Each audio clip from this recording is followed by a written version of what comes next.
Assalamualaikum warahmatullahi wabarakatuh. Perkenalkan, kami dari kelompok 17 beranggotakan 2 orang. Yang pertama saya sendiri dengan nama Filan Riawan, NIM 085. Saya Muhammad Salsabila, NIM 086. Di sini kami akan membawakan materi tentang hukum hak asasi manusia internasional, yang mana di sini kami akan membahas 3 poin. Yang pertama itu sumber hukum, yang kedua itu subjek hukum, dan yang ketiga itu prinsip-prinsip dasar hak asasi manusia internasional. Baik, kita masuk ke materi yang pertama, yaitu sumber hukum. Sebelum masuk ke pembahasan, saya ingin menjelaskan apa sih itu sumber hukum. Menurut Mokhtar Kusumaatmadja, sumber hukum merupakan jawaban atas pertanyaan di mana kita dapat menemukan hukum. Dalam konteks hukum internasional, substansi hukum internasional dapat bersumber dari praktik negara, praktik organisasi internasional, praktik entitas selain negara, dan tulisan para pakar hukum internasional.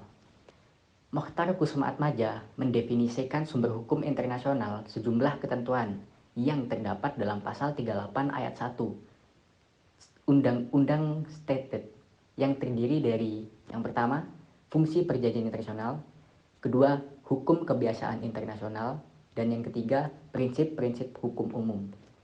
Baik, kita masuk pembahasan tentang apa sih fungsi perjanjian internasional. Perjanjian internasional memiliki peranan yang sangat penting dalam hukum internasional. Perjanjian internasional memiliki berbagai terminologi lain, seperti treaty, international agreement, pact general age, charter, states, declaration, dan juga covenants. Untuk yang kedua ada hukum kebiasaan internasional. Menurut Martin Dixon, hukum kebiasaan internasional adalah hukum yang berkembang dari praktik atau kebiasaan negara-negara. Hukum kebiasaan internasional harus dibedakan dengan adat istiadat atau kesopanan internasional ataupun persahabatan. Untuk unsur hukum kebiasaan internasional itu dibagi menjadi 2. Yang pertama unsur faktual, yang kedua unsur psikologis. Baik, untuk yang ketiga yaitu prinsip hukum umum. Prinsip hukum umum adalah prinsip hukum secara umum yang tidak hanya terbatas pada hukum internasional saja, melainkan dalam hukum perdata, hukum pidana, dan juga hukum lingkungan. Ada beberapa contoh prinsip hukum antara lain yaitu yang pertama Pacta Sunt Servanda, yang kedua God Faith, yang ketiga Res Judicata, yang keempat Nebis is idem.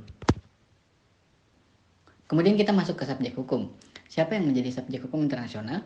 Suatu subjek hukum adalah sebuah entitas atau seorang individu secara fisik, sekelompok orang atau sebuah perusahaan maupun organisasi yang memiliki hak dan kewajiban berdasarkan hukum internasional.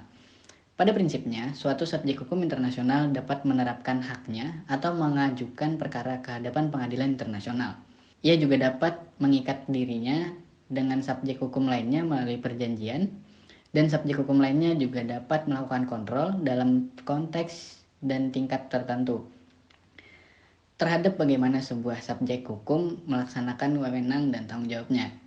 Nah, dalam hal ini pula terbagi menjadi 3 aspek, yaitu kita akan membahas terkait aktor negara pemangku kewajiban, yang mana berarti negara merupakan subjek utama hukum internasional dan dengan demikian juga merupakan subjek hukum hak asasi manusia. Definisi negara tidak berubah dan selalu diidentifikasi sama dengan berbagai produk hukum internasional, serta mempunyai 4 karakteristik, yaitu populasi tetap, wilayah yang tetap, pemerintahan, kemampuan untuk melakukan hubungan dengan negara-negara lain. Dalam pemahaman umum hukum kebiasaan internasional, sebuah negara dianggap melakukan pelanggaran berat hak asasi manusia jika 1. Negara tidak berupaya melindungi atau justru meniadakan hak-hak warganya yang digolongkan sebagai non-derogable right, atau yang kedua, negara yang bersangkutan membiarkan terjadinya atau justru melakukan melalui aparat-aparatnya tindak kejahatan internasional atau kejahatan serius. Bagi sebuah organisasi internasional, bukan hanya organisasi tersebut yang menjadi subjek hukum internasional, namun juga ada beberapa para anggotanya pun juga menjadi subjek hukum internasional. Ini berarti bahwa secara teoritis, suatu tindak pelanggaran internasional yang dilakukan oleh negara anggota suatu organisasi internasional dapat menimbulkan pertanggungjawaban bagi organisasi dan negara itu sendiri. Yang kedua adalah aktor non-negara pemangku kewajiban. Dalam hubungan internasional, peran tersebut sebagai subjek dalam hukum internasional melalui perkembangan pesat setelah Perang Dunia Kedua. Aktor yang digolongkan sebagai aktor non-negara adalah organisasi antar pemerintah, kemudian ada non-governmental organisasional, dan kemudian ada juga individu. Kemudian yang ketiga adalah aktor non-negara pemangku hak. Selain subjek hukum hak asasi manusia sebagai pemilik wewenang dan tanggung jawab, pemilik hak juga dianggap sebagai subjek hukum dalam hukum hak asasi manusia internasional. Yang termasuk pemilik hak di sini tentu saja adalah individu dan kelompok-kelompok individu, khususnya yang dikategorikan sebagai kelompok rentan pelanggaran hak asasi manusia. Nah, yang pertama kita akan membahas terkait individu. Dalam perkembangan wacana mengenai subjek hukum internasional ini, terdapat kecenderungan untuk bergeser dari hukum internasional yang berorientasi pada negara. Level hukum hak asasi manusia internasional sekarang ini dapat dianggap sebagai periode transisi yang mengarah pada suatu ketertiban hukum dunia, di mana individu akan mengambil peran yang lebih penting sebagai subjek hak-hak, tanggung jawab, dan tugas internasional. Yang kedua adalah kelompok lain. Selain individu, generasi ketiga hak asasi manusia juga memperkenalkan apa yang disebut sebagai hak kelompok, yang pada awalnya hanya bersifat afirmatif terhadap pemenuhan hak ekonomi, sosial, dan budaya, namun pada perkembangannya juga meliputi hak sipil dan politik karena kedua jenis hak tersebut memang saling berkaitan dan saling mempengaruhi. Yang dimaksud sebagai kelompok di sini memang bersifat progresif, mengikuti perkembangan wacana hukum hak asasi manusia internasional, tetapi setidaknya ada 3 kelompok utama yang diakui sebagai subjek hukum hak asasi manusia internasional, yaitu indigenous people, refugees, dan minorities. Baik, kita masuk ke materi yang ketiga, yaitu prinsip-prinsip dasar HAM. Prinsip dasar hak asasi manusia tidak terbagi, maka dari itu hak asasi manusia tidak bisa dipisah-pisahkan. Termasuk di dalamnya adalah hak sipil politik, sosial budaya, hak ekonomi, dan hak-hak kolektif. Dalam prinsip-prinsip dasar HAM ini mencakup 8 hal. Yang pertama, universal. Hak asasi manusia yang bersifat universal artinya bahwa semua orang di seluruh dunia, tidak peduli apa agamanya, apa warga negaranya, apa bahasanya, apa etnisnya, tanpa memandang identitas politik dan antropologisnya. Dan terlepas dari status disabilitasnya, memiliki hak yang sama sebagai manusia. Yang kedua ada tak terbagi. Hak asasi manusia yang tidak dapat dibagi, artinya semua HAM adalah sama-sama penting dan oleh karenanya tidak diperbolehkan untuk mengeluarkan hak-hak tertentu atau kategori hak tertentu dari bagiannya. Yang ketiga ada saling bergantung. Sifat HAM yang saling bergantung maksudnya adalah terpenuhinya satu kategori hak tertentu akan selalu bergantung dengan terpenuhinya hak yang lain. Untuk yang keempat yaitu saling terkait.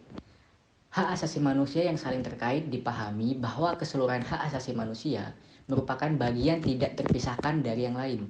Dengan arti lain, seluruh kategori hak asasi manusia adalah paket dan satu kesatuan. Yang kelima yaitu kesetaraan. Kesetaraan adalah prinsip hak asasi manusia yang sangat fundamental.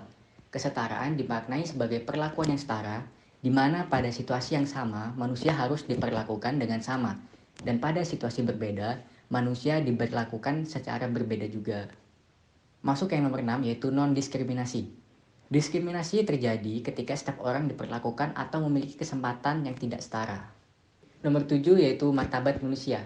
Tujuan utama disepakati dan dikodifikasinya hukum hak asasi manusia adalah untuk memastikan bahwa semua manusia dapat hidup secara bermartabat.